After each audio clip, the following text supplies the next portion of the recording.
सतगुरु बाप के महावाक्य का सार है, मीठे बच्चे तुम्हारी बिगड़ी को सुधारने वाला, मीठे बच्चे तुम्हारी बिगड़ी को सुधारने वाला अर्थात तकदीर बनाने वाला एक बाप है। बिगड़ी को सुधारने वाला, तकदीर बनाने वाला एक बाप है। तुम्हें जो नॉलेज देकर तकदीरवान बनाते हैं, तुम्हारी बिगड़ी को सुधारने वाला अर्थात तकदीर बनाने वाला एक बाप है, जो तुम्हें नॉलेज देकर तकदीरवान बनाते हैं। प्रश्न है, तुम बच्चों की इस रूहानी भट्टी का एक कायदा है, कौन सा? आगे आइए, आगे इधर पीछे भी दो कुछ। तुम बच्चों की इस रूहानी भट्टी का एक कायदा है, कौन सा?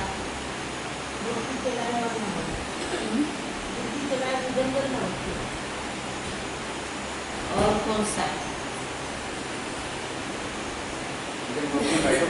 एक बात है, उत्तर है रूहानी भट्टी में, अर्थात याग की यात्रा में बैठने वालों को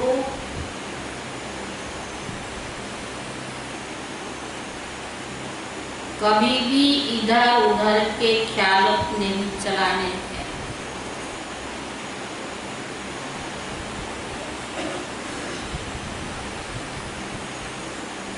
एक बाप को याद करना है।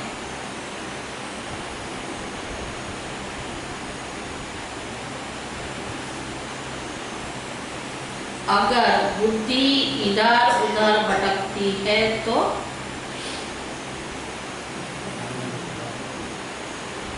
अगर बुद्धि इधर उधर भटकती है तो झुटका खाते रहेंगे।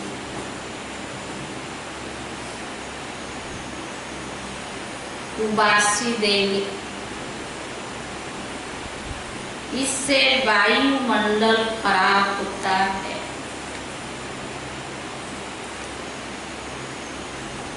अपना ही नुकसान करते हैं।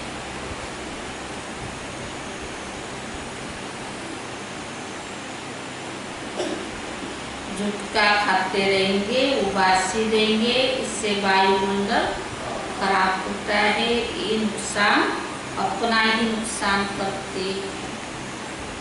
गीत है, दिल का सारा टूट न जाए। ओम शांति। मीठे मीठे रूहानी बच्चों ने गीत के 2 अक्षर सुने, कौन सा? बच्चों को सावधानी मिलती है। इस समय जो भी है सबकी तकदीर बिगड़ी हुई है। तो बाबा ने कहा, सिवाय ब्राह्मणों के तुम्हारी अब बिगड़ी से सुधर रही है। बाप को कहा जाता है क्या? तकदीर को बनाने वाला। तुम जानते हो शिव बाबा कितना मीठा है। बाबा अक्षर बड़ा मीठा है। बाप से सब आत्माओं को वर्षा मिलता है। लौकिक बात से बच्चों को वर्षा मिलता, बच्चे को नहीं। दुनिया में जो लौकिक बात होते हैं वो किसको वर्षा देता है? बच्चों को, बच्ची। अभी तो बदल गया, अभी तो बराबर हिसाब किताब। यहाँ बच्चा व बच्ची सब वर्षे के हकदार है। बाप पढ़ाते आत्माओं को, अर्थात अपने बच्चों को। आत्मा समझती है हम सब ब्रदर्स है। बराबर ब्रदरहुड कहा जाता एक भगवान के बच्चे फिर इतना लड़ते झगड़ते क्यों? सब आपस में लड़ते ही रहते हैं। अनेक धर्म है, अनेक मत है। तो बावन का और मुख्य बात तो रावण राज्य में लड़ाई भी चलती रहती है, क्योंकि विकारों की प्रवेशता है ना। काम विकार पर भी कितना लड़ाई झगड़ा होता है। ऐसे बहुत राजाओं ने लड़ाई की है विकारों के लिए। तो बावन का काम के लिए बहुत लड़ते हैं, कितने खुश होते हैं। कोई के साथ दिल होती है तो उसे मार भी देते हैं। काम महाशत्रु है। क्रोध वालों के लिए क्रोधी कहेंगे, शत्रु नहीं कहेंगे, उसको कहेंगे क्रोध। लोभ वालों के लिए लोभी कहेंगे। लेकिन जो कामी है उनके बहुत नाम रखे हुए हैं। इसीलिए कहा जाता है अमृत छोड़ विष काय को खाए। शास्त्र में अमृत नाम दे दिया है। दिखाते हैं सागर मंथन किया तो अमृत निकला। कलश लक्ष्मी को दे दिया। कितनी कहानियां है, इसमें भी बड़े से बड़ी बात है। कौन सा? जो भगवान की इतनी ग्लानि हुई, इस बड़े से बड़ी बात क्या है? बाप सर्वव्यापी कह दी है। गीता का भगवान कौन है और पतित पावन कौन है? प्रदर्शनी में मुख्य इन चित्रों पर ही समझाना है। पतित पावन ज्ञान का सागर और उनसे निकली हुई ज्ञान की गंगाएं, पानी की नदी व सागर। तो बाबा के बच्चे ज्ञान गंगाएं थे। तो बाबा ने क्या उनको कहेंगे पानी की नदी से तो या सागर से कोई पावन नहीं बनते। कितनी अच्छी अच्छी बातें समझाई जाती है। बाप बैठ समझाते, मीठे मीठे बच्चों तुमको किसने पावन बनाया? बिगड़ी को सुधारने वाला कौन है? वह पतित पावन कब आते, यह खेल कैसे बना हुआ है, कोई भी नहीं जानते। बाप को कहा जाता है नॉलेजफुल, ब्लिसफुल और पीसफुल। गाया भी जाता है बिगड़ी को बनाने वाला तो एक ही बाप है। यह भी समझ में आता है बराबर रावण हमारी बिगाड़ते हैं। यह खेल हार और जीत का है। रावण को तुम जानते हो, जिसको भारतवासी वर्ष वर्ष जलाते हैं। यह भारत का दुश्मन है। भारत में ही तो हर वर्ष जलाते हैं ना। उनसे पूछो कब जलाते आए हो तो क्या कहेंगे? कहेंगे अनादि चलाता है। जब से सृष्टि शुरू होती है, शास्त्रों में जो पढ़ा वो सब सत्य सत्य कहते रहे। जो शास्त्रों में पढ़ा है वो सब सत्य सत्य कहते रहे। मुख्य भूल क्या है? मुख्य भूल है ईश्वर को सर्वव्यापी कहना। बाप ये नहीं कहते कि किसकी भूल है, यह तो ड्रामा में नून है। हार जीत का खेल बना हुआ है। माया से हारे थे हार, माया से जीते थे जीत। माया कैसे हार खाते हैं यह भी समझाया जाता है। पूरा आधा कल्प रावण राज्य चलता है। एक सेकंड का भी फर्क हो ही नहीं सकता। राम राज्य की स्थापना, रावण राज्य का विनाश अपने समय पर एक्यूरेट चलते हैं। सतयुग में लंका होती रहेगी। वह है बुद्ध धर्म का खंड है, बौद्धियों का है। पढ़े लिखे की बुद्धि में रहता है। लंदन इस तरफ है, अमेरिका उस तरफ है। पढ़ाई से बुद्धि का ताला खुलता है। लौकिक पढ़ाई से भी बुद्धि का विकास होता है, क्योंकि रोशनी आती है ना, बिना पढ़ाई के तो बुद्धि खोलता नहीं है। इसको भी ज्ञान का तीसरा नेत्र कहा जाता है। बुढ़िया बहुत बात समझ न सके, उनको तो बाबा कहता अपने को आत्मा समझकर बाप को याद करना। तो बाबा ने कहा इन्हों को मुख्य बात धारण करनी है जो उन्होंने अंत में काम आती है। क्योंकि तो बुजुर्ग के बुढ़िया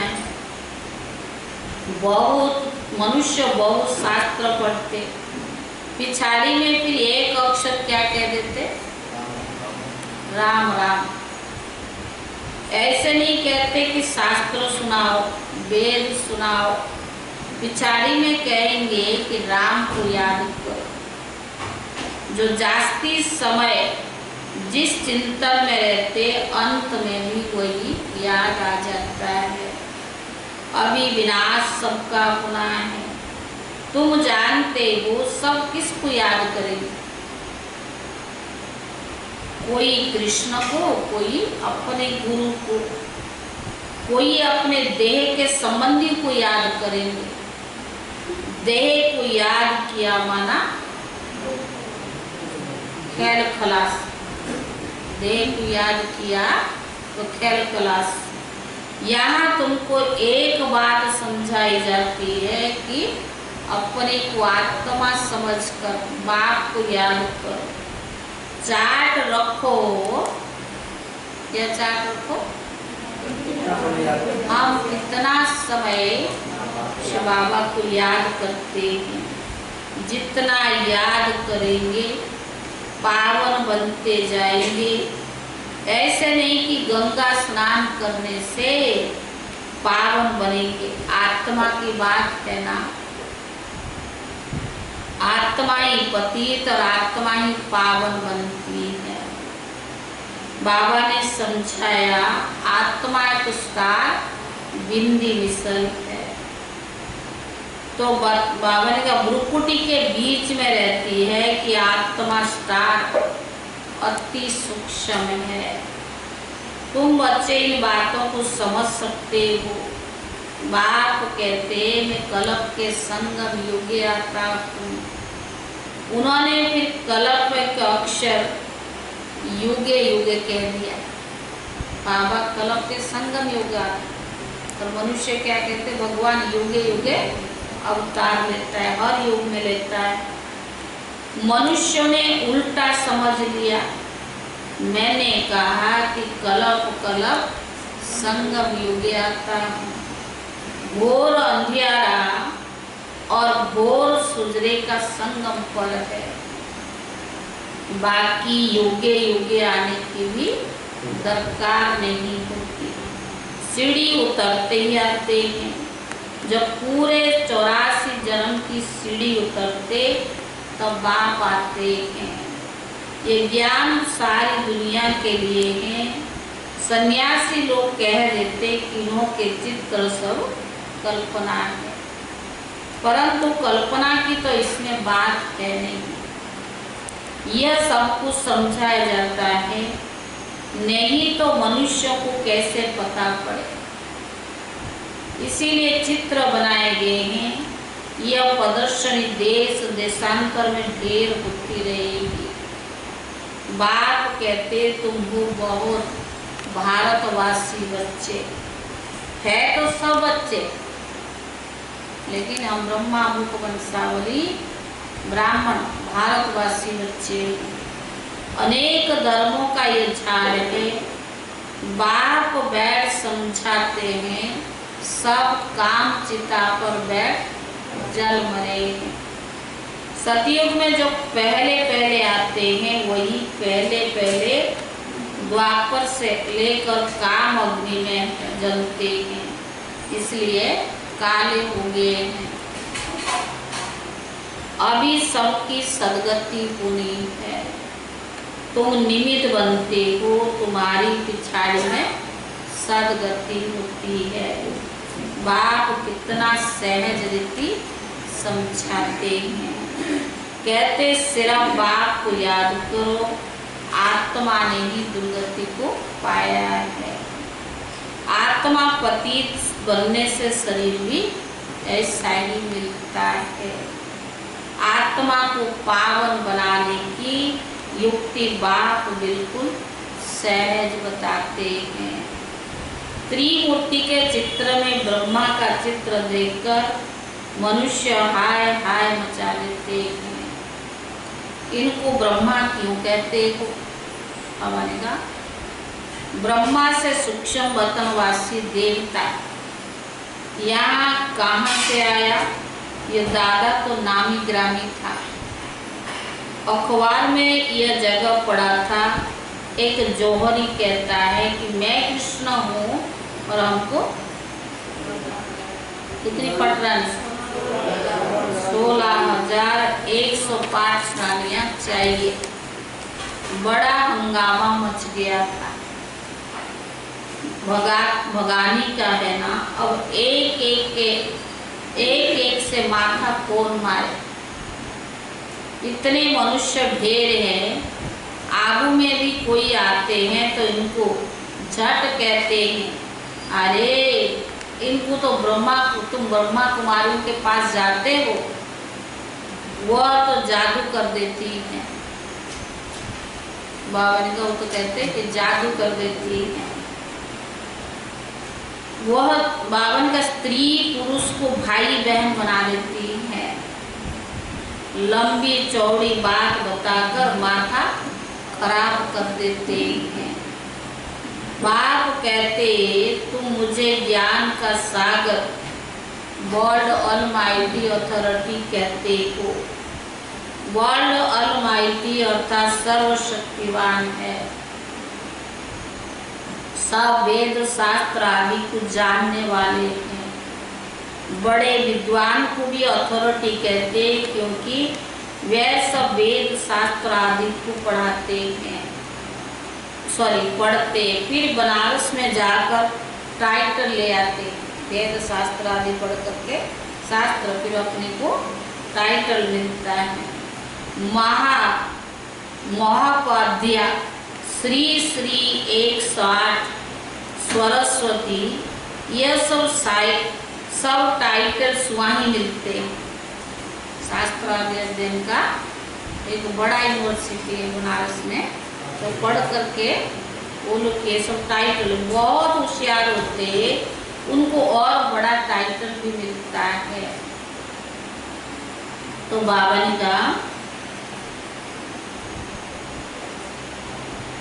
कितनी कहानियां बैठकर बनाई है। शास्त्र में जनक के लिए लिखा हुआ है, उसने कहा कि सच्चा ब्रह्म ज्ञान कोई सबको हमको सुनाए। और ब्रह्म ज्ञान तो है नहीं, बात तो सारी ज्ञान की है। तो बाबा ने का कहानी बड़ी बना दी है। शंकर पार्वती की कहानी लिखी हुई है, कितनी कहानियां बैठकर बनाई है। शंकर ने पार्वती को कथा सुनाई, वास्तव में शिव इन्होंने फिर शंकर पार्वती का नाम दे दिया है। भागवतवादी में ये सब इस समय की बात, भागवत रामायण महाभारत सब किस समय की बात, इस समय की बात। फिर कहानी में बताते हैं उनको ख्याल आया राजाओं को जाकर ज्ञान दो। बाप भी समझाते राजाओं को जाकर ज्ञान दो। तुम सूर्यवंशी थे, फिर चंद्रवंशी, फिर वैश्यवंशी, फिर शूद्रवंशी बने। तुम्हारी राजधानी ही चट हो गई। बाबा ने हमें कितना संपन्न बनाया था, हमारी ही राजधानी चट हो गई। अब इस सूर्यवंशी राजधानी लेना हो तो पुरुषार्थ करो, राज्य सिखलाने वाला बाबा आया हुआ है। फिर आकर बेहद का स्वराज्य लो। राजाओं के पास भी बहुत चिट्ठियाँ जाती है, फिर उनको मिलती थोड़ी है। उनके प्राइवेट सेक्रेटरी चिट्ठियाँ देखते हैं, सब नहीं पहुँचता ना उनके पास। कितनी चिट्ठियाँ पढ़कर फेंक भी देते हैं, तो राजाओं को नहीं दिखाते हैं। कोई में ऐसी जरूरी बात होती तो उनको दिखाते। कितनी बावनिका अष्टावक्र ने जनक को सेकंड में जीवन मुक्ति का साक्षात्कार कराया। यह बाबा ने कब की बात, यह अब की बात। अब रावण कितना अच्छी तरह बावनिका, अब बाप तुमको कितना अच्छी तरह बैठकर समझाते हैं। जो समझने वाले नहीं है वहाँ देखते रहे। ज्ञान है नहीं ना तो क्या करें, देखते रहे। बाबा झट समझ जाते हैं, इनकी बुद्धि में कुछ बैठता नहीं। बाबा झट समझ जाता है, इनकी बुद्धि में कुछ बैठता नहीं। बाबा चारों तरफ देखते भी है कि सभी अच्छी रीति सुनते हैं। तो बाबा ने कहा इनकी बुद्धि कहाँ भटकती रहती है। उबासी देते रहते ज्ञान बुद्धि में बैठेगा नहीं। उबासी मारते रहे, और ही वातावरण खराब करते हैं। तो बाबा ने कहा तो झुटका भी खाते रहेंगे और नुकसान भी हो जाता है। क्या नुकसान होता? वातावरण खराब होता है दूसरों की भी। कराची में इन बच्चों की भट्टी थी। कोई झुटका खाता था तो वह बाहर फट झट बाहर निकल जाता था। तो बाबा ने कहा अगर कोई झटका आता था तो झट बाहर निकाला जाता था। अपने ही बैठते थे, बाहर कोई आता ही नहीं था। शुरू में इन्हों का बड़ा पाठ चला, ये लंबी हिस्ट्री। दादियाँ जो 14 वर्ष तपस्या की, बड़ी लंबी हिस्ट्री है। शुरू में तो बच्चियों ने बहुत ध्यान में भी चली जाती थी। अभी तक भी कहते हैं ये इनकी जादू है, साक्षात्कार होता ना। परम पिता परमात्मा को जादूगर भी तो कहते हैं ना। शिव बाबा देखते हैं इनका बहुत प्रेम है, देखने से ही झट ध्यान में चले जाते। बाबा भी जानता है इसका बाबा से बहुत प्यार है, बाबा से बहुत लव है। बाबा को याद करते, चाट रखते हैं। वैकुंठ तो भारतवासियों का बहुत प्यारा है। कोई मरता है तो कहते वैकुंठवासी हुआ, यानी स्वर्गवासी हुआ। अभी तो यह है ही नर्क, सब स्वर्गवासी सब नर्कवासी है, तब कहते फलाना स्वर्गवासी हुआ। परंतु स्वर्ग में कोई जाता नहीं है। अभी सिर्फ यह तुम बच्चे जानते हो स्वर्गवासी थे, फिर 84 जन्म ले नरकवासी बन गए, और फिर बाबा स्वर्गवासी बना रहे हैं। स्वर्ग में ही राजधानी है। राजधानी में बहुत पद है। पुरुषार्थ कर नर से नारायण बनना है। तुम जानते हो ये मम्मा बाबा भविष्य में लक्ष्मी नारायण बनते हैं। अभी पुरुषार्थ कर रहे हैं, इसीलिए कहा जाता है फादर और मदर। जैसे ये पुरुषार्थ करते वैसे तुम भी करो। और ब्रह्मा बाबा ने रोज कहता है फॉलो करना है तो ब्रह्मा को करो।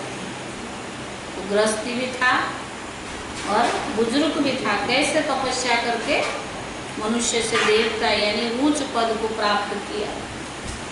बाबा ने कहा यह भी याद रहते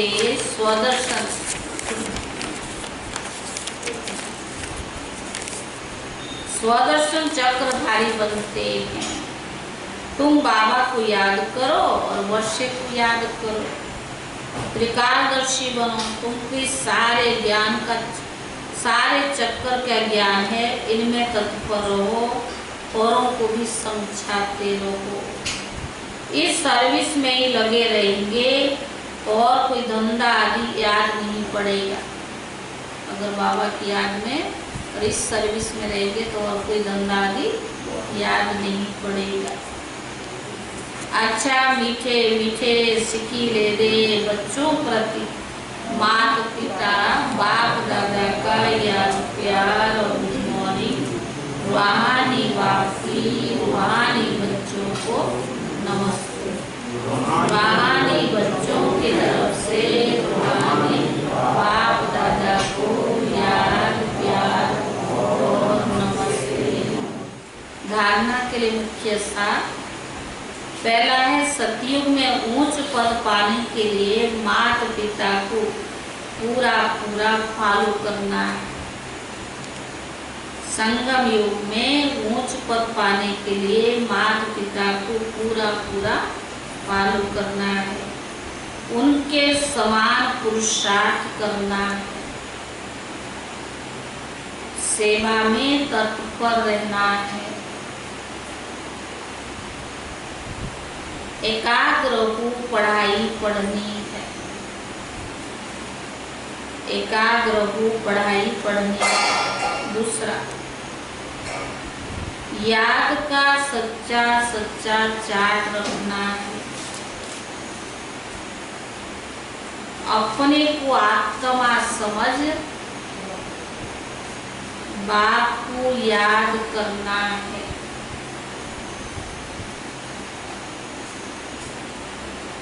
देह व देहधारी को याद नहीं करना है, देह व देहधारी को याद नहीं करना है। वरदान, सदा साथीपन की स्मृति और साक्षी स्टेज का अनुभव करने वाले शिवमयी शक्ति स्वरूप कंबाइंड भाव। सदा साथीपन की स्मृति और साक्षी स्टेज का अनुभव करने वाले शिवमयी शक्ति स्वरूप कंबाइंड भाव। जैसे आत्मा और शरीर दोनों का साथ है, जब तक सृष्टि पर पाठ है तब तक अलग नहीं हो सकते। जैसे आत्मा और शरीर दोनों का साथ है, जब तक सृष्टि पर पाठ है तब तक अलग अलग हो नहीं सकते। ऐसे ही शिव और शक्ति दोनों इतना ही गहरा संबंध है। ऐसे शिव और शक्ति दोनों का इतना ही गहरा संबंध। जो सदा शिवमयी शक्ति स्वरूप में स्थित होकर चलते हैं, उनकी लगन में माया विघ्न डाल ही नहीं सकती।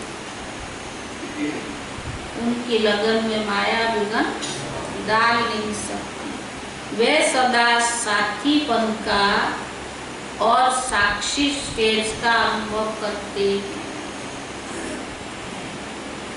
वे सदा साथीपन का साक्षी स्टेज का अनुभव करते हैं। ऐसे अनुभव होता जैसे कोई साकार में साथ हो। ऐसे अनुभव होता कि जैसे कोई साकार में साथ हो। स्लोगन, निर्विघ्न और एक रस स्थिति का अनुभव करने के लिए एकाग्रता का अभ्यास हो। ओम शांति।